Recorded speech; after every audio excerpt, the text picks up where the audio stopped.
హైదరాబాద్లో దారుణం చోటు చేసుకుంది. ఎంఎంటీఎస్ రైల్లో ఒంటరిగా ప్రయాణం చేస్తున్న ఒక యువతి మీద గుర్తు తెలియని దుండగుడు అత్యాచార యత్నానికి ప్రయత్నం చేసినటువంటి నేపథ్యంలో ఆ యువతి ప్రయాణిస్తున్నటువంటి రైలు నుంచే దూకేసేటువంటి ప్రయత్నం చేసింది. దాని ద్వారా తాను గాయాల బారిన పడినటువంటి నేపథ్యంలో ఆ యువతి పరిస్థితి ఎలా ఉంది, అసలు ఆ ఘటనలో ఏం జరిగింది అనేది మనం పూర్తి స్థాయిలో విశ్లేషణ చేసుకుందాం. ప్రస్తుతం మనతో పాటున్నారు ప్రముఖ సినీ క్రిటిక్ దాసరి విజ్ఞాన్ గారితో మాట్లాడదాం. విజ్ఞాన్ గారు నమస్తే అండి. ఎంఎంటీఎస్లో ప్రయాణం చేస్తున్న ఒక ఒంటరి యువతి మీద ఒక యువకుడు అత్యాచార యత్నం చేసేందుకు ప్రయత్నం చేశాడు.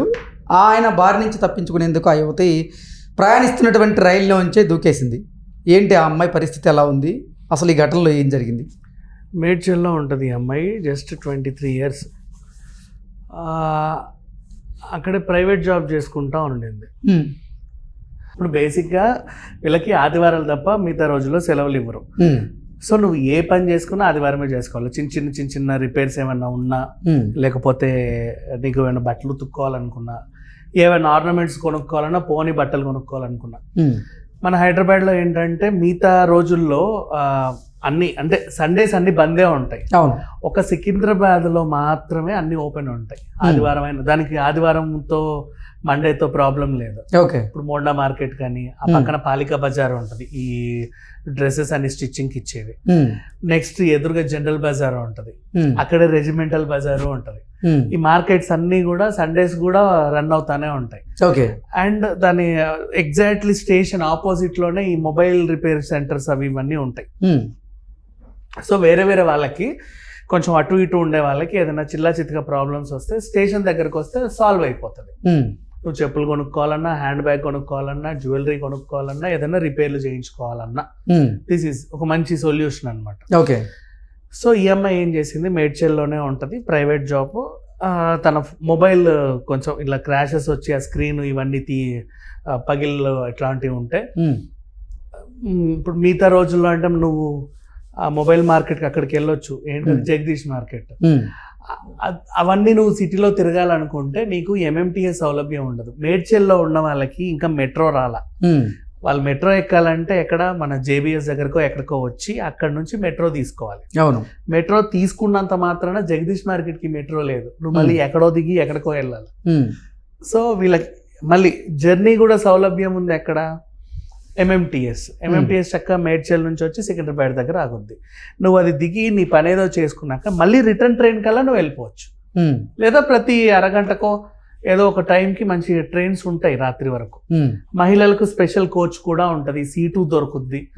ఇన్ అడ్వాంటేజ్లో 5 రూపాయలు, మళ్ళీ రేటు తక్కువే కదా, ఇదంటే 5, 10, 20, 100 అయితే ఉండదు. ఎగ్జాక్ట్లీ. సో ఏ రకంగా చూసుకున్నా అడ్వాంటేజ్. సో ఇలా చూసుకొని ఈ అమ్మాయి సికింద్రాబాద్ స్టేషన్కి వచ్చింది, తన మొబైల్ రిపేర్ చేయించుకుంది, తిరుగు ప్రయాణం అయింది సాయంత్రం. సో ఈవినింగ్ ప్రయాణంలో ఏంటంటే లాస్ట్ స్టాప్ వరకు చాలా తక్కువ మంది వెళ్తారు, మోస్ట్లీ అందరు మధ్యలోనే దిగిపోతారు. పైగా ఈ మేడ్చల్ రూట్ ఎలా ఉంటుంది, నీకు సుచిత్ర దగ్గర, కోంపల్లి దగ్గర మోస్ట్లీ క్రౌడ్ అంతా దిగిపోతారు. గుండ్లపోచంపల్లి వరకు వస్తే ఇంకా నీ అదృష్టం, ఇంకెవరు ఉండరు లాస్ట్ స్టాప్ వరకు, చాలా రేర్.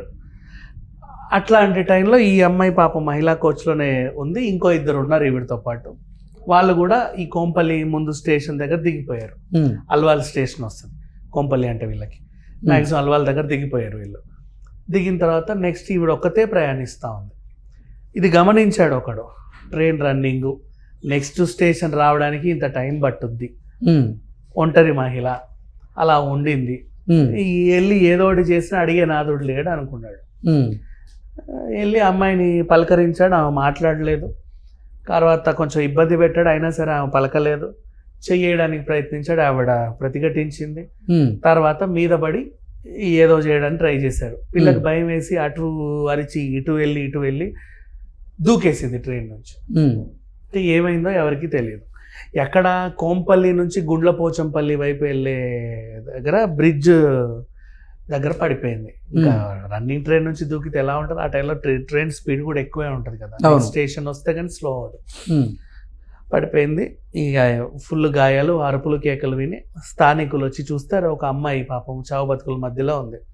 ఆవిడని తీసుకెళ్ళి మళ్ళీ గాంధీ ఆసుపత్రిలో, ఇంకా మనకి దగ్గరలో అటువైపు అయితే గాంధీ ఆసుపత్రి, ఇటు సైడ్ ఏమన్నా అయితే ఉస్మానియా గవర్నమెంట్ హాస్పిటల్స్లోనే చేర్చేది. గాంధీ ఆసుపత్రిలో చేర్చి చికిత్స అందిస్తే పోలీసులకి వాంగ్మూలం రికార్డ్ చేస్తే చెప్పింది, ఒక అబ్బాయి 25 years అటు ఇటుగా ఉంటాయి అరౌండ్, తను నా మీద అత్యాచారం చేయబోయాడండి, నాకు భయం వేసింది, దూకేసాను అని. నేను ఎందుకమ్మా అటువైపు వచ్చావు అని అడిగితే, నా మొబైల్ పాలేదండి, నేను రిపేర్ చేసుకుని సికింద్రాబాద్ స్టేషన్కి వచ్చాను, స్టేషన్లోనే మళ్ళీ రిటర్న్ అయ్యాను.